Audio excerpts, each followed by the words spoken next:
নমস্কার বন্ধুরা, স্বাদের খোঁজে ইউটিউব চ্যানেলে আপনাদের সকলকে স্বাগত। আজকে নিয়ে চলে এসেছি সুস্বাদু স্বাদের বিউলির ডালের রেসিপি। দেখুন আমি বিউলির ডালটা কিভাবে করছি, চলুন দেখে নেওয়া যাক রেসিপিটা।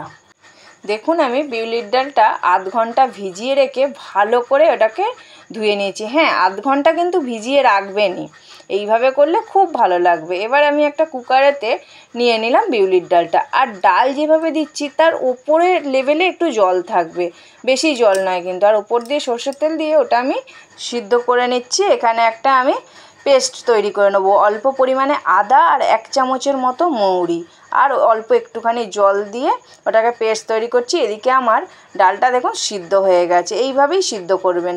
এবার অল্প একটু জল দিয়ে ভালো করে কুকারে ওটাকে রেডি করে নিতে হবে।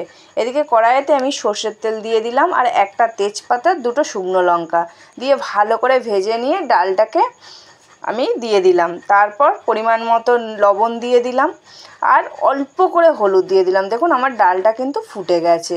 ডালটা টকবক করে ফুটবে যখন, তখনই ওই আদা আর মৌরির পেস্টটা দিয়ে দিতে হবে। দিয়ে কিন্তু বেশিক্ষণ ফোটাবেন না, অল্প করে একবার বা দুবার ফুটে গেলেই ওটাকে নামিয়ে নিতে হবে।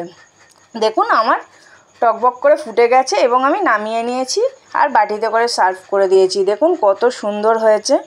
বিউলির ডালের সাথে আলু পোস্ত হলে জাস্ট জমে যাবে। আলু পোস্তর ভিডিওটা আমার ডেসক্রিপশান বক্সে দেওয়া রইল, আপনারা অবশ্যই দেখে নেবেন। আর ভিডিওটা ভালো লাগলে অবশ্যই একটা লাইক করে চ্যানেলটাকে সাবস্ক্রাইব করবেন আর পাশে থাকবেন কিন্তু।